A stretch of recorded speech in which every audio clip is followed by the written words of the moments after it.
pekan kedua di bulan Oktober 2022. Pelaku pasar masih berfokus kepada kebijakan moneter Amerika Serikat serta perubahan harga barang dan jasa guna mengukur perubahan tren pembelian dan inflasi. Dibuka pada perdagangan Senin, 10 Oktober 2022.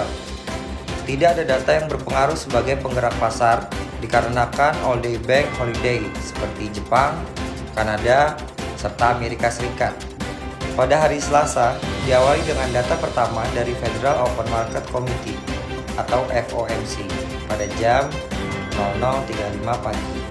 Pada jam 1 siang, dari negara Inggris mengeluarkan data perubahan jumlah penduduk yang bekerja dalam periode 3 bulan. Jika data yang keluar lebih tinggi dari harapan pasar, maka baik untuk mata uang pound sterling. Ditambah dengan perubahan tingkat pengangguran negara Inggris.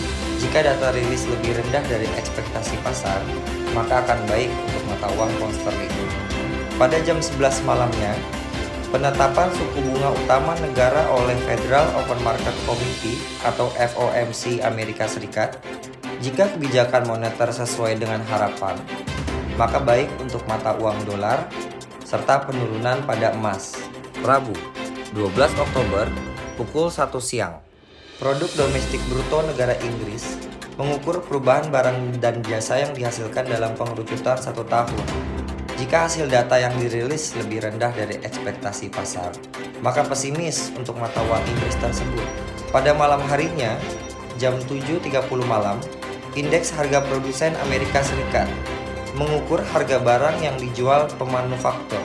Jika data yang lebih tinggi dari ekspektasi pasar, maka baik untuk mata uang dolar serta penurunan pada emas. Masih pada jam 7.30, Core PPI, Core Final Demand. Jika data yang dirilis lebih rendah dari harapan pasar, maka peluang penurunan untuk mata uang dolar serta kenaikan pada emas. Hari Kamis, 13 Oktober 2022, diawali pada perdagangan jam 1 pagi hari.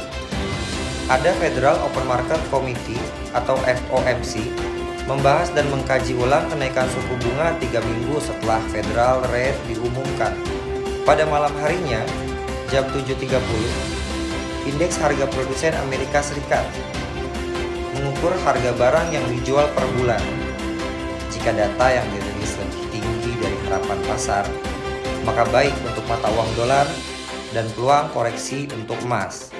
Indeks harga produsen mengukur perubahan barang dan jasa dari perspektif konsumen. Jika data yang dirilis lebih rendah dari harapan pasar, maka negatif untuk mata uang dolar serta peluang positif pada emas. Core CPI. Jika data yang dirilis lebih rendah dari ekspektasi pasar, maka penurunan untuk mata uang dolar dan peluang positif kenaikan pada emas. Diakhiri dengan jumlah tingkat pengangguran Amerika Serikat. Meskipun datanya medium impact, tapi data pengangguran selalu berdampak besar untuk pasar. Jika data yang dirilis lebih tinggi dari harapan pasar, maka penurunan pada nilai mata uang dolar serta berpeluang mendorong kembali harga emas. Jumat tanggal 14, jam 7.30 malam, Core Retail Sales mengukur perubahan nilai total penjualan pada tingkat retail di Amerika. Jika hasil rilis lebih tinggi dari ekspektasi pasar, maka optimis untuk mata uang dolar serta pesimis untuk emas. Masih pada jam 7.30 malam, Retail Sales, perubahan nilai total penjualan tersesuaikan inflasi pada tingkat retail. Jika data yang dirilis lebih rendah dari harapan pasar, maka peluang penurunan pada mata uang dolar dan peluang optimis kenaikan pada emas. Malam harinya, pada jam 9 malam, indeks sentimen konsumen yang diterbitkan The University of Michigan meninjau tingkat relatif kondisi ekonomi saat ini dan mendatang. Jika data yang dirilis lebih tinggi dari ekspektasi pasar, maka peluang kenaikan untuk mata uang dolar dan peluang penurunan pada emas. Dilanjut dengan prelim inflation expectation pada jam 9 malam. Ekspektasi inflasi di masa depan dapat bermanifestasi menjadi inflasi real, terutama karena pekerja cenderung mendorong upah yang lebih tinggi ketika mereka yakin harga akan naik. Jika hasil yang dirilis sesuai dengan keinginan pasar, maka akan baik untuk mata uang dolar serta peluang koreksi untuk emas.